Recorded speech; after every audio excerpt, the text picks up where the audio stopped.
Hi guys, welcome to Cricket Chat with Venkatesh. In our team-wise analysis before the commencement of the 2024 season, ఇవాళ Punjab Kings గురించి మనం మాట్లాడుకుందాం. And don't worry, ఇవాళ నేను పాట ఏం పాడట్లేదు, ఇప్పుడేం సరదాగా పాడతాను, not every time. Okay, so Punjab kings record ఏమీ బాగలేదు. Probably they have the worst record in IPL so far. 16 సీజన్లు ఆడారు. పాస్ పర్ఫార్మెన్స్ ఒకసారి చూద్దాం. పాస్ పర్ఫార్మెన్స్ మీరు ఆ గ్రాఫిక్ చూస్తేనే అర్థమవుతుంది. 2 సార్లు 16 ఏళ్లలో లీగ్ స్టేజ్ దాటారు. ఫస్ట్ టైం 2008లో, తర్వాత లాంగ్ గ్యాప్ తర్వాత 2014లో గ్లెన్సింగ్ మ్యాక్స్వెల్ నిలబడుతున్నప్పుడు అతను బాగా ఆడడంతో 2014లో దే రీచ్ ద ఫైనల్లో ఓడిపోయారు. మళ్ళీ ఆ తర్వాత నుంచి 9 సార్లు వరుసగా 9 సార్లు లీగ్ స్టేజ్లోనే ఫినిష్ చేశారు. లాస్ట్ సీజన్లో కూడా they finished 8 out of 10. So ఇంత వర్స్ట్ రికార్డ్ ఏ టీంకి లేదు. ఢిల్లీ వాళ్ళు గెలవలేదు, ఆర్సీబీ గెలవలేదు, కొత్త టీం ఎల్ఎస్జీ గెలవలేదు, ఇంకా కొన్ని టీమ్స్ గెలవలేదు ఇంతవరకు. ఐపీఎల్ ఉన్న 10 టీమ్స్లో, ఇప్పుడున్న 10 టీమ్స్లో 5 టీమ్స్ మాత్రమే టైటిల్ విన్నర్స్ ఉన్నారు. కానీ మిగతా టీమ్స్ కనీసం ఫైనల్ చేరడము, లేకపోతే రెగ్యులర్గా ప్లే ఆఫ్ చేరడము, అలాంటి పరిస్థితి ఉంది. కానీ వీళ్ళు కంటిన్యూస్గా కన్సిస్టెంట్గా ఆ లీగ్ స్టేజ్లోనే ఉంటున్నారు. సో 10వసారైనా మరి ప్లే ఆఫ్స్కి వెళ్తారా? అది బిగ్ క్వశ్చన్. 10వసారైనా ప్లే ఆఫ్స్కి వెళ్తారు. ఈసారి అలా టీంలో ఏమైనా మార్పు వచ్చిందో? చాలా చేంజెస్ చేసుకున్నారు వాళ్ళు. కన్సిస్టెంట్గా వాళ్ళు ఏంటంటే క్యాప్టెన్ మారుస్తారు, కోచ్లు మారుస్తారు. కానీ ఈసారి they kept faith in same team. Of course కొత్తగా డైరెక్టర్ ఆఫ్ క్రికెట్ ఆపరేషన్స్గా సంజయ్ బాంగర్ వచ్చాడు. Trevor Bayliss continues to be their coach. So ఇప్పుడు ఏమన్నా వాళ్ళ ఫార్చ్యూన్స్ మారుతాయి అనేది మనం చూద్దాం. షెడ్యూల్ 4 మ్యాచెస్ మాత్రమే అనౌన్స్ చేశారు కదా ఇప్పటివరకు, నేను వీడియో చేసే వరకు. అప్పటికి దాంట్లో ఒకటే హోమ్ మ్యాచ్ ఉంది వీళ్ళకి. First match they are going to play on 23rd, second day of the IPL. అది మధ్యాహ్నం మ్యాచ్ ఢిల్లీ క్యాపిటల్స్తో ఆడుతున్నారు. 25న వాళ్ళు ఆర్సీబీతో ఆడుతున్నారు బెంగళూరులో. 30న లక్నో సూపర్ జైంట్స్తో లక్నోలో ఆడుతున్నారు. 4వ తారీఖున అహ్మదాబాద్లో గుజరాత్ టైటన్స్తో ఆడుతున్నారు. అది సో ఆ టైమింగ్స్ 3:30 అండ్ 7:30. అది టెలికాస్ట్ టైమింగ్స్, అది ఆ గ్రాఫిక్లో ఉన్నవి. అండ్ వీళ్ళ హోమ్ మ్యాచెస్ ఈసారి మొహాలీలో మనకు తెలిసిన PCA stadium, is Bindra stadium అంటే దాంట్లో కాదు. ఈసారి ముల్లన్పూర్ అని మొహాలీలోనే కొత్త స్టేడియం, కొత్త వెరీ వెరీ గుడ్ లుకింగ్ అంటే మంచి ఫెసిలిటీస్తో ఉన్న స్టేడియం కట్టారు. ముల్లన్పూర్ ఇన్ మొహాలీ, అంటే మొహాలీ పక్కన ఉన్న ముల్లన్పూర్ అనే విలేజ్లో ఒక కొత్త స్టేడియం తీసుకొచ్చారు. అక్కడ ఇంతవరకు ఇంటర్నేషనల్ మ్యాచెస్ ఏం జరగలేదు, డెడ్లైన్స్ మిస్ అవుతూ వస్తున్నారు. బట్ కొన్ని డొమెస్టిక్ మ్యాచెస్ అయినాయి అక్కడ. సో అక్కడ ఈసారి వాళ్ళ హోమ్ గ్రౌండ్ అది ఉంటుంది. అఫ్కోర్స్ ధర్మశాల కూడా ఉంటుంది వాళ్ళకి. ధర్మశాలలో టెస్ట్ మ్యాచ్ అవుతుంది, అక్కడ కూడా they might play 1 or 2 matches. But వాళ్ళ ఒరిజినల్ హోమ్ ఈసారి ఆ పీసీఏ స్టేడియం మొహాలీ నుంచి ముల్లన్పూర్ స్టేడియంకి మారుతుంది. దాని పేరు ఏదో రాజా యజ్వేంద్ర సింగ్ స్టేడియం ఏదో ఉంటున్నారు. సో ఈ కొత్త వెన్యూలో ఈ మ్యాచ్లు జరుగుతుంది. అక్కడ పిచ్ అది ఎలా ఉంటుందో ఇంకా మనకి ఇన్ఫర్మేషన్ లేదు. సో అది about the schedule. Coming to auction picks. ఆక్షన్లో వీళ్ళంత బాగా పర్ఫామ్ చేసినట్టు నాకు అనిపించలేదు. రాయలీ రోసోకి చాలా పెద్ద అమౌంట్ పెట్టారు, 8 కోట్లు అంతా పెట్టారు. రాయలీ రోసో అంత కన్సిస్టెంట్గా ఆడతాడు, మంచి స్ట్రైక్ రేట్ ఉంది రాయలీ రోసోకి. ఒక గుడ్ ఫ్యాక్టర్ ఏంటంటే what ever little that has played in IPL, అది స్ట్రైక్ రేట్ చాలా బాగుంది. సో అతని స్ట్రైక్ రేట్ మరి వీళ్ళకి ఉపయోగపడుతుందా? అతను will he find place in the 11 చూడాలి. వాళ్ళకంటే ఒక ఆప్షన్ ఇస్తాడు. క్రిస్ వోక్స్ కూడా తీసుకున్నారు. But they already have allrounders in Liam Livingstone, Sam Curran, వీళ్ళందరూ ఉండగా సికందర్ రజా కూడా ఉన్నాడు ఆ టీంలో. ఉండగా మళ్ళీ ఇంకొక allrounder Chris Woakes mainly bowler, but English conditions type of bowler కదా. మరి కొత్త స్టేడియంలో ఏమన్నా అక్కడ మొహాలీలో ఎప్పుడు కూడా ఫాస్ట్ బౌలర్స్కి హెల్ప్ ఉండేది, అలాగే కొత్త స్టేడియంలో ఎలా ఉంటుందో తెలియదు మనకి. క్రిస్ వోక్స్ని they prefer to take Chris Woakes. అలాగే హర్షల్ పటేల్ తీసుకున్నారు. హర్షల్ పటేల్ కూడా పెద్ద అమౌంట్ పెట్టారు, 11 కోట్లు 12 కోట్లు పెడితే హర్షల్ పటేల్ తీసుకున్నారు. హర్షల్ పటేల్ చాలా యూస్ఫుల్ అవుతాడు. బట్ స్లో పిచెస్ పైన మరి కొత్త పిచ్ స్లోగా ఉంటుందా? స్లో పిచ్ మీద ఎక్కడైతే బాల్ గ్రిప్ అవుతుందో తన స్లోయర్ వస్తే అతను చాలా effective and good lower order batsmen. So అతను ఒక ఇండియన్ పేసర్ ఎప్పుడు ఉండడం, ఒక అకాంప్లిష్డ్ పేసర్, మాజీ పర్పుల్ క్యాప్ విన్నర్, అలాంటి ఒక బౌలర్ ఉండడం ఎప్పటికైనా మంచిదే. బట్ వీళ్ళకి మెయిన్గా బ్యాటింగ్లో సరైన ఇండియన్ మిడిల్ ఆర్డర్ ప్లేయర్స్ లేరు. షారుఖ్ ఖాన్ రిలీజ్ చేశారు, మళ్ళీ 4 కోట్లకు 5 కోట్లకు తీసుకున్న షారుఖ్ ఖాన్ రిలీజ్ చేసి మళ్ళీ అతని కోసం 7 కోట్ల వరకు వెళ్ళారు. సో అలాంటి షారుఖ్ ఖాన్కి ఈక్వల్గా అవన్నీ తీసుకోలేదు. తీసుకున్నవన్నీ శశాంక్ సింగ్, విపి సింగ్, అశుతోష్ శర్మ అనే ముగ్గురు బ్యాటర్స్ని తీసుకున్నారు. Ashutosh Sharma looks interesting. ఎందుకంటే అతను స్ట్రైక్ రేట్ 197, 15 T20 మ్యాచెస్ ఆడాడు, 197 స్ట్రైక్ రేట్ ఉంది. ప్లస్ ఇతను ముస్టాక్ అలీలో ఆడుతూ అరుణాచల్ ప్రదేశ్ పైన 11 బాల్స్లో 50 చేశాడు. Yuvraj Singh long standing record of 12 ball 15 T20s దాన్ని బ్రేక్ చేశాడు. అంటే 8 సిక్స్లు కొట్టాడు. సో ఈ లుక్స్ ఇంప్రెసివ్. అతనికి ఏమైనా బ్రేక్ ఇస్తారా? ఆ మిడిల్ ఆర్డర్లో అతను ఆడించి మరి అతను లేకపోతే ఇంపాక్ట్ ప్లేయర్ కానీ ఉపయోగించుకుంటారా చూడాలి. శశాంక్ సింగ్ కూడా బిగ్ హిటర్, అతను కూడా పనికొస్తాడు. విపి సింగ్ గురించి మనకు పెద్దగా తెలియదు, ఒకటో పెద్దగా ఆడినట్లేదు అతను. అలాగే తనే త్యాగరాజన్, మన హైదరాబాద్ చెందిన left arm spinner and allrounder, మన రీసెంట్లీ రంజీ ట్రోఫీలో కూడా మంచి పర్ఫార్మెన్స్ ఇచ్చాడు. బ్యాటింగ్ కూడా బాగా చేస్తాడు and good left arm spinner. ఒకవేళ హర్ప్రీత్ బ్రార్ అంత ఎఫెక్టివ్గా లేకపోతే అతనికి 11లో కూడా ప్లేస్ వచ్చినా ఆశ్చర్యపోవాల్సిన అవసరం లేదు. Good chance for him. Prince Choudhary అని ఒక లెగ్ స్పిన్నర్ తీసుకున్నారు. ప్రిన్స్ చౌదరి ఢిల్లీకి ఆడుతున్నాడు, ఒకే ఒక రంజీ మ్యాచ్ ఆడు, దాంట్లో he went for lot of runs without picking of any wickets. But కొత్త లెగ్ స్పిన్నర్స్ కొంచెం చాలామంది తీసుకుంటున్నారు కదా. ఎప్పుడైతే ఆ శ్రేయాస్ శర్మ కేకేఆర్కి క్లిక్ అయ్యాడు, సో కొంతమంది మిస్టరీ లాగా అంటే అన్నోన్ క్వాంటిటీని తీసుకుంటున్నారు. అలాగే ఆ కోటాలో వచ్చినట్టుగా ఉన్నాడు అతను. సో ఇది వాళ్ళ auction picks. Then straight away will go to the team composition. Team కాంపోజిషన్లో batters, pure batters Shikhar Dhawan, Harpreet Singh Bhatia, Rilee Rossouw, Shivam Singh and Vishwanath Pratap Singh. వీళ్ళు 5 మనకి బ్యాటర్స్ కనిపిస్తుంది. దాంట్లో పెద్ద ఎక్స్పీరియన్స్ కనబట్లేదు మరి, except Riley Rossouw and Shikhar Dhawan. మిగతా అంతా ఇన్ఎక్స్పీరియన్స్డ్ వాళ్ళే ఉన్నారు. Keepers of course Johnny Bairstow, Jitesh Sharma, Prabh Simran Singh batted well last time. Jitesh Sharma ఇక్కడ బాగా బ్యాట్ చేయడం కాబట్టి ఇండియా కూడా ఇప్పుడు అతను ఆడుతున్నాడు కదా. తర్వాత allrounders Sam Curran, Rishi Dhawan, Liam Livingstone, Shashank Singh, Atharva Taide, Chris Woakes, Sikandar Raza. వీళ్ళకున్న ఆల్రౌండర్స్.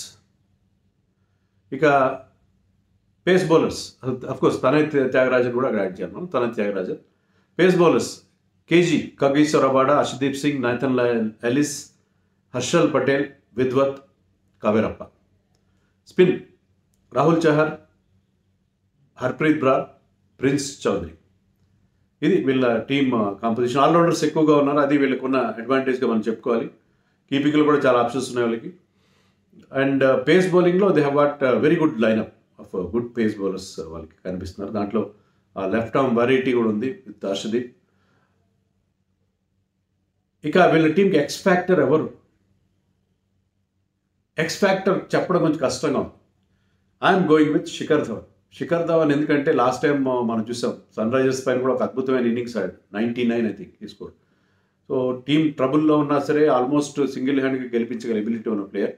అండ్ ఈ wants to make a statement. ఎందుకంటే అతను ఇండియన్ టీంలో ప్లేస్ కోల్పోయాడు, మళ్ళీ నేను ఇండియన్ టీంలో ఆడగలను, నాకు ఆ సత్తా ఉందని చెప్పి ఈ వాంట్స్ టు ప్రూవ్ హిమ్సెల్ఫ్ అన్నాడు కూడా ఈ మధ్య.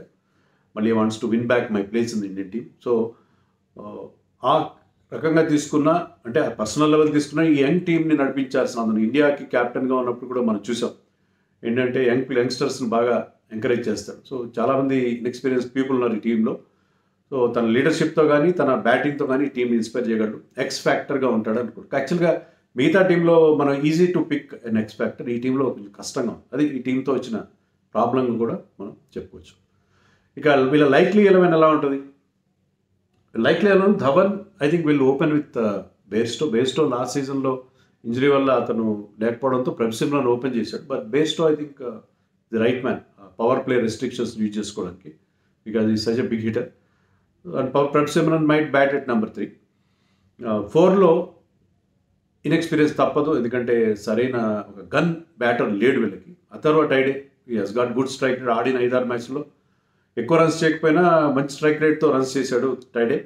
So Taide at 4, Liam Livingstone at 5, 6లో జితేష్ శర్మ, 7లో శామ్ కరన్, 8లో హర్షల్ పటేల్ టీంలో చేరడం వల్ల వీళ్ళ బ్యాటింగ్లో డెప్త్ వస్తుంది because can bat very well at number 8. Number 9 Harpreet Brar also can bat and Rabada also can bat number 10. So వీళ్ళకి టెయిల్లో కొంత స్ట్రెంగ్త్ ఉంటుంది, వాళ్ళు కొంచెం బిగ్ హిట్స్ కొట్టగల ప్లేయర్స్. నెంబర్ 11లో రాహుల్ చహర్, 12లో హర్షదీప్ సింగ్. సో దీంట్లో మరి Prabh Simran could be there impact player because అతను కీపర్ బ్యాటర్ కాబట్టి అతన్ని ఇంపాక్ట్ ప్లేయర్గా వాడుకోవచ్చు. Harshdeep could be your bowling impact player అని అనుకుంటున్నాను, అందుకే వాళ్ళని mark them with blue.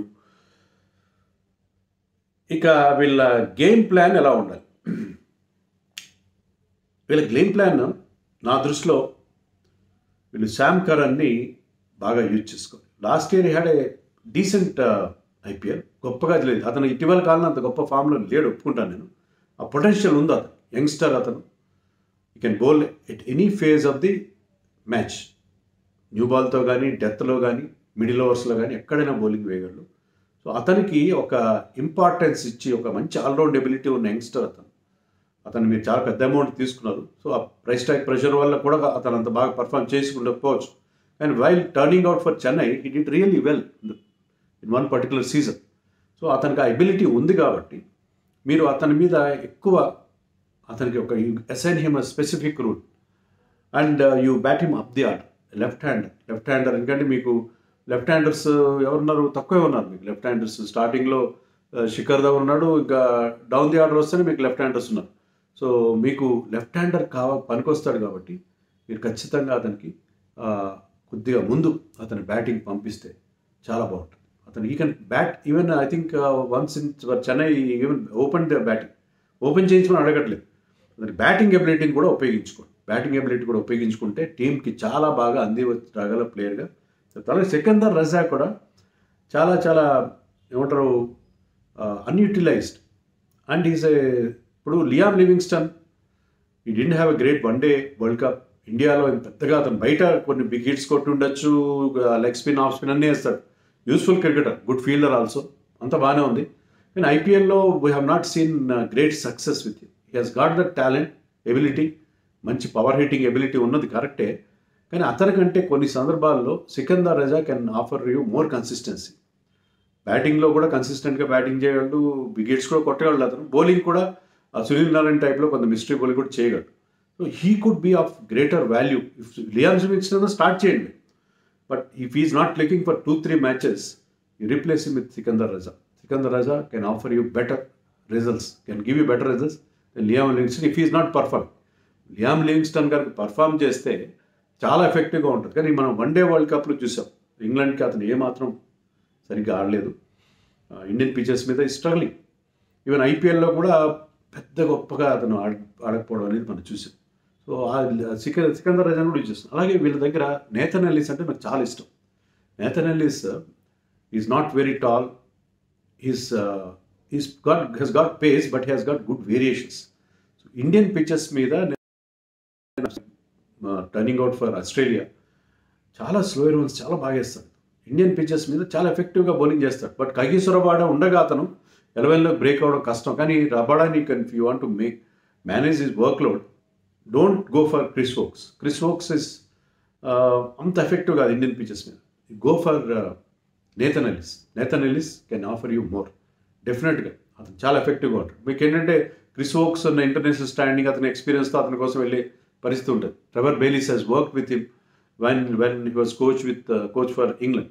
But Nathan Ellis can offer you more అని అనుకుంటున్నాను. సో నేథన్ ఎల్లిస్ కూడా మీరు whenever you want to manage the workload of రబాడాని కొన్ని మ్యాచ్ కూర్చోబెట్టి తెచ్చినప్పుడు మీరు గో ఫర్ నేథన్ ఎల్లిస్. అలాగే విద్వత్ కావరెప్ప కూడా ఉన్నాడు టీంలో. అతనికి ఎంతవరకు ఛాన్స్ ఇవ్వలేదు.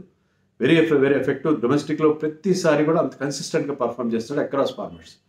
అతన్ని మీరు తీసుకున్నారు కాబట్టి మీకు ఏంటంటే ఎప్పుడైతే మీకున్న వీక్నెస్ ఏంటి బ్యాటింగ్, మీకు నెంబర్ 4లో అథర్వ టైడీ లాంటి ప్లేయర్ ఉన్నాడు, ప్రభ్ సిమ్రన్ ఉన్నాడు, వీళ్ళు ఖచ్చితంగా బాగా ఆడతారు నమ్మకం లేదు. So you have good batters like Rilee Rossouw, Sikandar Raza, Liam Livingstone లాంటి బ్యాటర్స్ ఉన్నారు కాబట్టి మీరు ఫారిన్ బ్యాటర్స్తో వెళ్ళి మీ దగ్గర మంచి ఇండియన్ పేస్ అటాక్ ఉంది, Harshal Patel, Harshdeep Singh and you take Kaverappa as your third seamer. అప్పుడు మీరు ఫారిన్ పేసర్స్ లేకుండా కూడా వెళ్ళే అవకాశం ఉంటుంది. ఎందుకంటే మీకు బ్యాటింగ్లో మీకు ఆ మిడిల్ ఆర్డర్ ప్రాబ్లం ఉంటే you play all your foreign batters in the middle order and go with this foreign Indian pacers.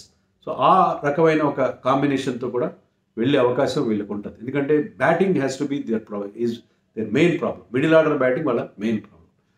So ఇది నా దృష్టిలో ఇలాంటి స్ట్రాటజీతో వెళ్తే వీళ్ళకి బాగుంటుంది. ఇక స్ట్రెంగ్స్ అండ్ వీక్నెసెస్కి వస్తే వీళ్ళ ప్రధానమైన స్ట్రెంగ్త్ ఏంటంటే వీళ్ళ దగ్గర మంచి మంచి మ్యాచ్ విన్నర్స్ ఉన్నారు. Bairstow might not have made lot of runs in the current series. ఇప్పుడు జరుగుతున్న ఇండియా ఇంగ్లాండ్ సిరీస్లో పెద్దగా రన్స్ చేయకపోయి ఉండొచ్చు, కానీ 20s 30s చేశాడు. పర్టికులర్లీ లాస్ట్ టెస్ట్లో అతను ఆడిన ఇన్నింగ్స్, సెకండ్ ఇన్నింగ్స్లో ఆడింది 39లో అశ్విన్ మీద అతను చేసిన ఎదురుదాడి. సో అతను ఇండియాలో 5 టెస్ట్ మ్యాచ్లు ఆడాడు. ఇండియన్ పిచెస్ మీద, ఈ టర్నింగ్ ట్రాక్స్ మీద ఆడిన అనుభవం ఉంది కాబట్టి అది అతను చాలా బాగా పనికొస్తుంది. And is a match winner on his day. అతను బాగా ఆడిన రోజు మ్యాచ్ గెలిపించగలడు. అతను కానీ, లియామ్ లివింగ్స్టన్ కానీ, శామ్ కరన్ కానీ, they're all match winners. And not to forget the captain Shekhar Dhawan. So ఈ టీంలో ఉన్న అడ్వాంటేజ్ ఏంటంటే టీం ఓవరాల్గా తీసుకుంటే ఆల్ బేసెస్ కవర్డ్గా చాలా బ్యాలెన్స్డ్గా అనిపించకపోయినా మ్యాచ్ విన్నర్స్ ఉన్నారు ఈ టీం. సో వాళ్ళు కనుక క్లిక్ అయితే like what Maxwell did in 2014 వాళ్ళకి మంచి రిజల్ట్స్ వచ్చే అవకాశం ఉంటుంది. సెకండ్ ఏంటంటే వీళ్ళకి ఆల్రౌండర్స్ చాలా ఎక్కువ మంది ఉన్నారు. వాళ్ళ మంది Sam Curran, Chris Woakes, Sikandar Raza, Liam లివింగ్స్టనే కాదు, ఇండియన్ ఆల్రౌండర్స్ కూడా బాగానే ఉన్నారు. రిషి ధవన్ ఉన్నాడు. తర్వాత వీళ్ళకి మన కొత్తగా వచ్చిన తనయ్ త్యాగరాజన్ లాంటి వాళ్ళు మంచి మంచి ఆల్రౌండర్స్ ఉన్నారు ఈ టీంలో. సో ఆల్రౌండర్స్ ఎక్కువగా ఉండడం కూడా దానివల్ల వీళ్ళకి ఎప్పుడు బౌలింగ్లో ఒక 7 ఆప్షన్స్ ఉంటాయి, బ్యాటింగ్లో కూడా కొంత డెప్త్ ఉండే అవకాశం. సో ఆల్రౌండర్స్ అనేది స్ట్రెంత్ ఫర్. అది డెత్ బౌలింగ్ విషయానికి వస్తే వీళ్ళకున్న డెత్ బౌలింగ్ రిసోర్సెస్ ఎవ్వరికి లేవు. ఎందుకంటే అక్కడ కగిసో రబాడా ఉన్నాడు, హర్షల్ పటేల్ ఉన్నాడు, హర్షదీప్ సింగ్ ఉన్నాడు, and not to forget Sam Curran. So ఈ నలుగురు కూడా డెత్ బౌలింగ్ స్పెషలిస్టులు. సో నలుగురు డెత్ బౌలింగ్ స్పెషలిస్టులు ఉన్నారు. సో వీళ్ళు ఏంటంటే డెత్ బౌలింగ్లో ఏ టోటల్ అయినా డిఫెండ్ చేసుకోగలరు. ఎవరు బాగా ఆడుతున్నారు, వాళ్ళు బాగా బౌలింగ్ చేస్తున్నారు, వాళ్ళ చేతి వాళ్ళకి ఆప్షన్స్ కూడా ఉంటాయి కాబట్టి Sam Curran being an allrounder 6th bowling ఆప్షన్గా ఉంటాడు. Plus they have bowlers like Liam Livingstone కానీ, సికందర్ రజా కానీ లాంటి వాళ్ళు ఉంటారు కాబట్టి they have lots of options in bowling. ఇది వీళ్ళ బేసిక్. అండ్ జనరల్గా వీళ్ళ బౌలింగ్ అటాక్ చాలా బాగుంది. ఎందుకంటే మంచి మంచి Kagiso Rabada, Nathan Ellis, Harshal Patel, Harshdeep Singh and top class international bowlers వీళ్ళకి ఉన్నారు కాబట్టి వీళ్ళ బౌలింగ్ చాలా బాగుందని చెప్పక తప్పదు. ఇక వీళ్ళ ప్రాబ్లం ఏంటి, మిడిల్ ఆర్డర్ సరిగ్గా లేదు. వీళ్ళకి చాలా కాలంగా ఉన్న ప్రాబ్లం అది. టాప్లో ప్లేయర్స్ లైక్ శిఖర్ ధవన్ బాగా ఆడినా సరే వాళ్ళకి మిడిల్ ఆర్డర్లో ఒక డొల్లతనం అనేది చాలా కాలంగా ఈ టీంని బాధపడి, ఈ team poor performance over the years, దానికి ప్రధానమైన కారణం మిడిల్ ఆర్డర్లో ఉన్న డొల్లతనం. సో దాన్ని ఈసారి ఏమన్నా వాళ్ళు అడ్రస్ చేయగలుగుతారనేది చూడాలి. తర్వాత ధవన్ లాస్ట్ ఐపీఎల్ తర్వాత he he's not played any competitive cricket. అది డెఫినెట్గా అతన్ని ఫామ్ని ఎఫెక్ట్ చేసే అవకాశం ఉంటుంది. I'm not saying that is not going to do well this time, but expect అని కూడా చెప్పాను నేను. కానీ ఆ long gap, not playing any competitive, అతను ఎలాంటి డొమెస్టిక్ మ్యాచ్లు ఆడట్లేదు. ఇండియా కూడా అతనికి మళ్ళీ ఈ మధ్యకాలంలో అతను పూర్తిగా అన్ని ఫార్మాట్స్లో పక్కన పెట్టేశారు. సో ఐపీఎల్ తర్వాత he has not played any representative cricket. అది కొంచెం అతన్ని ఇబ్బంది పెట్టే పరిస్థితి ఉంటుందని అనుకుంటున్నాను. అలాగే లియామ్ లివింగ్స్టన్ సరైన ఫామ్లో లేడు. శామ్ కరన్ కూడా ఈవెన్ SA20లో కానీ దుబాయ్లో కూడా వేరే లీగ్లో ఆడినట్టున్నాడు, అక్కడ కూడా అతను పెద్దగా పర్ఫామ్ చేయలేదు. సో వీళ్ళ ఫామ్ కొద్దిగా వరీయింగ్ ఫ్యాక్టర్గా కనిపిస్తారు. తర్వాత వీళ్ళ స్పిన్ కూడా అంత ఎఫెక్టివ్ కాదు. Rahul Chahar is a very good leg spinner. ఒకప్పుడు couple of years back he was very good. He even played World Cup for India. కానీ అతను has tapered off a bit అనిపిస్తుంది. ఎందుకంటే లాస్ట్ సీజన్లో కూడా ఎకనామికల్ బౌలింగ్ వేసి but it not pickup wickets. Leg spinner is suppose to pick up wickets and Harpreet Brar is just about okay. And కొత్తగా మరి Thyagarajan, prince Chowdary ఏమన్నా ఇంప్రూవ్ చేస్తారేమో వాళ్ళ bowling, spin bowling. But spin బౌలింగ్లో కొంత వీక్నెస్ వాళ్ళకి ఖచ్చితంగా ఉందని చెప్పాలి. ఇవి వీళ్ళ బేసిక్ ప్రాబ్లమ్స్, మనకు అనిపిస్తున్న ప్రాబ్లమ్స్. తర్వాత విన్నింగ్ ఛాన్సెస్ విషయానికి వస్తే వీళ్ళ విన్నింగ్ ఛాన్సెస్ కాదు, కానీ ముందుగా ప్లే ఆఫ్స్కి వెళ్ళడం చూద్దాం ఇప్పుడు. ఎందుకంటే ఈ స్టేజ్లో విన్నింగ్ ఛాన్సెస్ గురించి మాట్లాడడం కరెక్ట్ కాదు. టోర్నమెంట్ స్టార్ట్ అయిన తర్వాత మనం ఎవరు గెలవచ్చు, ఎవరికి ఛాన్స్ మాట్లాడితే బాగుంటుంది. ఇప్పుడు మనం ఓన్లీ ప్లే ఆఫ్స్కి వెళ్ళడానికి వీళ్ళకి అవకాశం ఉందా? చాలా టఫ్ కాంపిటీషన్ ఉంది. వీళ్ళ లైనప్ చూస్తే అంత ఇన్స్పైరింగ్గా లేదు మనకి. మరి ఈసారి 10వ సారి కూడా వీళ్ళకి నిరాశ ఎదురైనా ఆశ్చర్యం లేదు. బట్ నేను చెప్పినట్టుగా Shikhar Dhawan, Johnny Bairstow looking good. అంటే అక్కడ టెస్ట్ మ్యాచ్లో 20s 30s పెద్ద ఎఫెక్టివ్ కాదు, కానీ ఇక్కడ 20s 30s because the kind of big hits that he's capable of, అది ఇక్కడ చాలా ఎఫెక్టివ్గా ఉంటుంది. ఆ 20s 30s చేసినా చాలా bowlers line and length disturb చేసేస్తే సరిపోతుంది. సో అలాంటి ప్లేయర్స్ ఉన్నారు కాబట్టి బౌలింగ్ అటాక్ బాగుంది. Kagiso Rabada is one of the top class bowlers, world class bowler ఉన్నాడు. అండ్ హర్షల్ పటేల్ జాయిన్ అయ్యాడు హర్షదీప్తో పాటు. సో ఇలా పేస్ బౌలింగ్ బాగుంది, ఆల్రౌండర్స్ ఉన్నారు. Sam Curran if he is having a very good series, they can still qualify for the playoffs. But at present వరుసగా 10వ సారి కూడా నిరాశ ఎదురైనా ఆశ్చర్యపోవాల్సిన అవసరం లేదు. మీరేమనుకుంటున్నారు కామెంట్స్లో చెప్పండి.